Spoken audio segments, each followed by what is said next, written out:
All right, welcome everybody to another Zoom call. This Q&A, we're going to go over some questions that were sent in via email. And a reminder to everybody, send in your questions via email and we'll put them on the beginning of this Zoom call. So it'll be recorded, and they are question on screening tests, question on hyperthermia, several on that, and then lesions following mastectomy. So let's jump right in. So the first submitted question was what is the difference between the HCG test and the Oncoblot test? Well, first of all, I'm not going to go into describe what the Oncoblot test is because it doesn't exist anymore. So the Oncoblot test was actually, that whole lab was actually bought out by the lab that started the IVG test. And the reason why the Oncoblot test kind of went out of business is because it just became very expensive. So the last I heard, it was going to be in the $2,000+ range to do a test, and it was just basically pricing themselves out of the market because it had to be manually read by basically a PhD scientist. So it was very difficult to read. Very accurate, but it became cost prohibitive. Same thing, that's kind of what happened to the IVG test. They're back to research and development to find hopefully a less expensive test. The HCG test is the one that many of our patients do. You can find that on our blog post. It's also called the Navarro test. HCG stands for human chorionic gonadotropin hormone. And you can find that on our blog post. So, and the instructions on how to do that. Is the HCG test used for discovering cancer and monitoring it? Yes and no. The negative of the HCG test is that it's not specific. So if you have cancer in your body for in any place, it's going to show a positive over 50. But it's not going to tell you that you have cancer in your liver or cancer in somewhere else. If you already know you have cancer, the value of the HCG test is similar to doing a tumor marker test. So a tumor marker test is going to be a blood test that shows an elevated tumor marker. There's multiple tumor markers. We went over that last time I did the Zoom call a couple weeks ago. And it doesn't tell you that you have metastasis. It just tells you that your cancer may be more active. So if the HCG test is elevated from the last time you did the HCG test, that tells you that your cancer may be more active right now. So it doesn't tell you that it metastasized, doesn't tell you if it did metastasize, where it metastasized, doesn't tell you what type of cancer you have. So if a person doesn't know they have cancer and they're just doing a screening, they feel like, you know, maybe they have the same symptoms their mother did when she had cancer.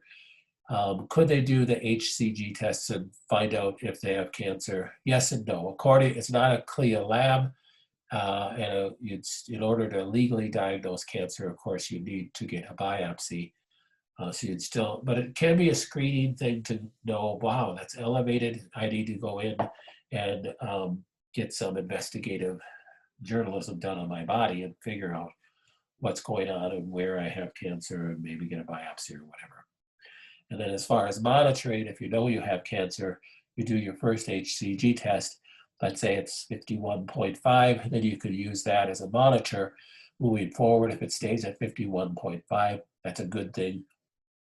Typically that tells you that your cancer is probably not progressing, and that's a good thing. If it goes down, it's even better. But then if it bounces up, then you might want to do some investigation on where it is getting more aggressive or possibly spreading.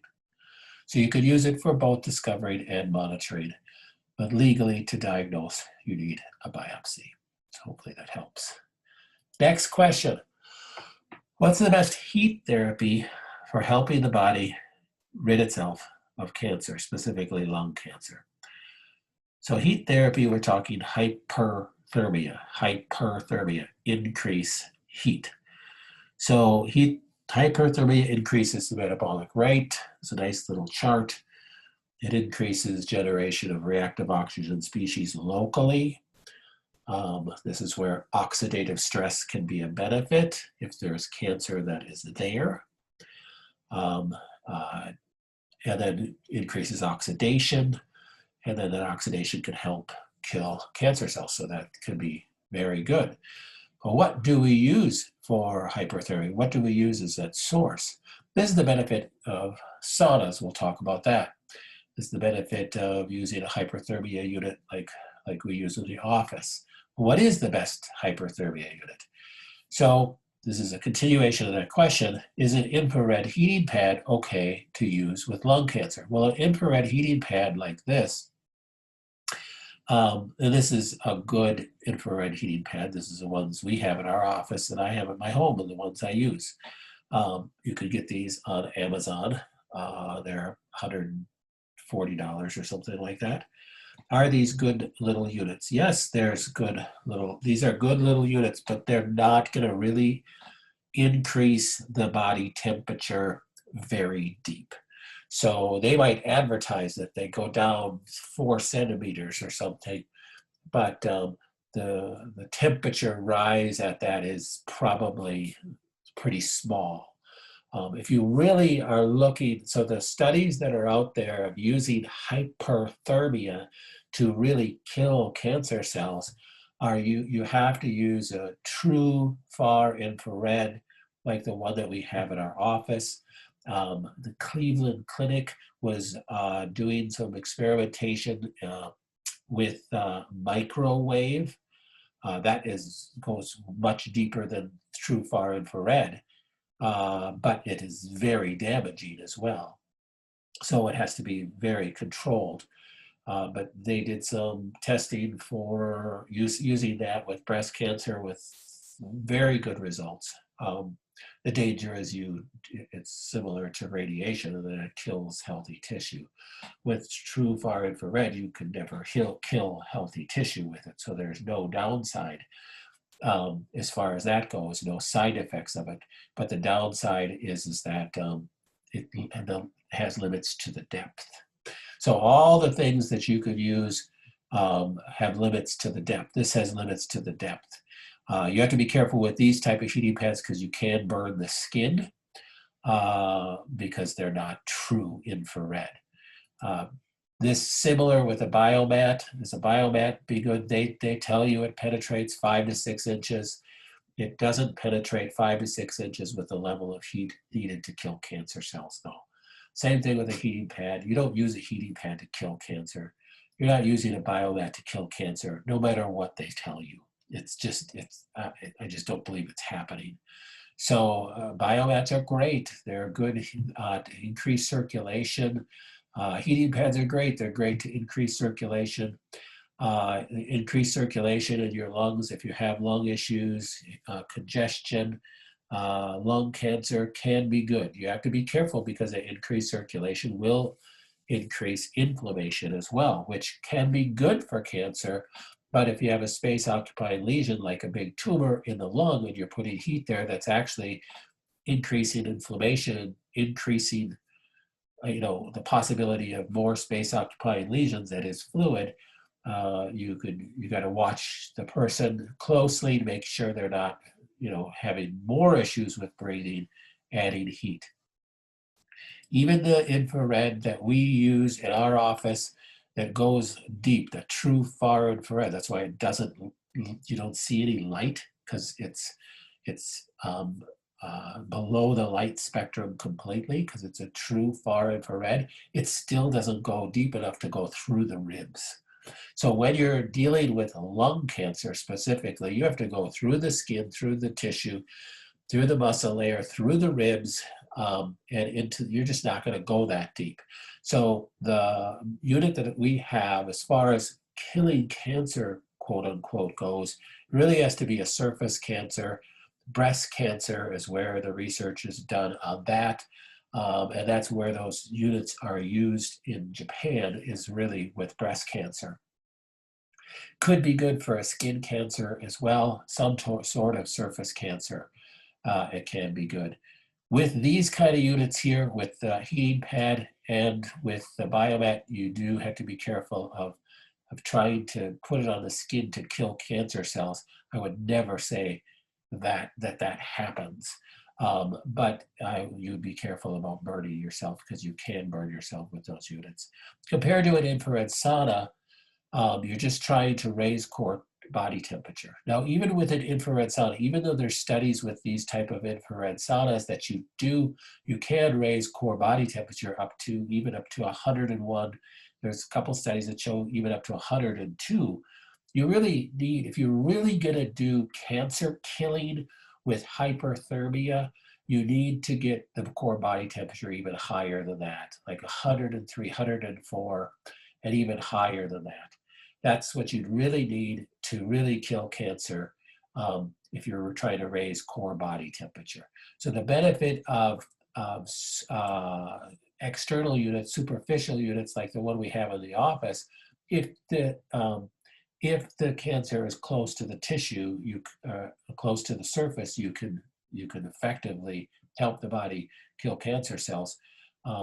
Or so this is all about hyperthermia. Or if you're thinking of using something to raise core body temperature up, you can effectively kill cancer cells. But really, we talk about saunas to really detoxify, not so much kill cancer cells. No, some of that might be going on. It's really hard to get that deep core body temperature raise. And that's what you really need. So to answer this long-winded answer to this simple question here is, what's the best heat therapy for ridding your body of cancer, especially for lung cancer? Really, there isn't one. So the lungs are deep to the core of the body, and you're not going to be able to get a heat source that deep. You could use heat therapy and use sauna therapy to help detoxify, and that would help. Using heat therapy, I like using like a hot pack like this over the liver to help decrease the viscosity of the bile and help the liver flow and the gallbladder flow and help move things through the liver more quickly. So indirectly, you're helping a person with cancer greatly, but you're not going to really be able to get a heat source of any kind that's going to be deep enough to penetrate the ribs into the lungs. Same thing with like abdominal cancer, prostate cancer. It's you're not going to be able to get deep enough to effectively kill cancer. So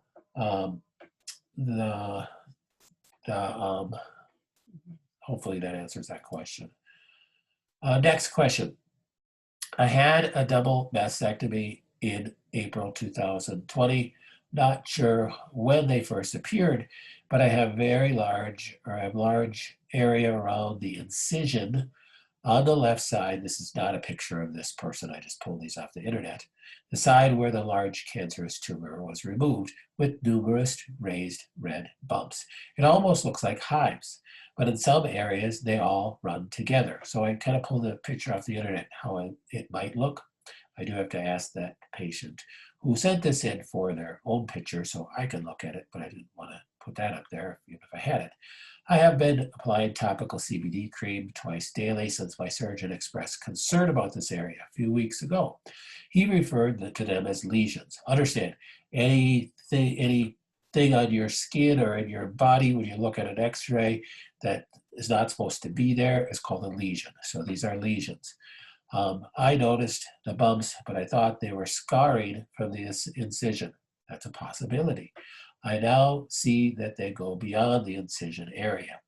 I think the surgeon suspects cancer as he wants to do a biopsy of one of the lesions. Stop there. I think it's a good idea to do a biopsy of one of the lesions. It's not uncommon to have cancerous lesions show up after surgical removal of a cancer, whether it be the surgical removal of the breast or internal surgical removal, debulking of a cancer, and you get cancer again at that spot. It's very common with prostate cancer. You remove the prostate, and then the bed where the prostate was becomes cancerous. That's not uncommon.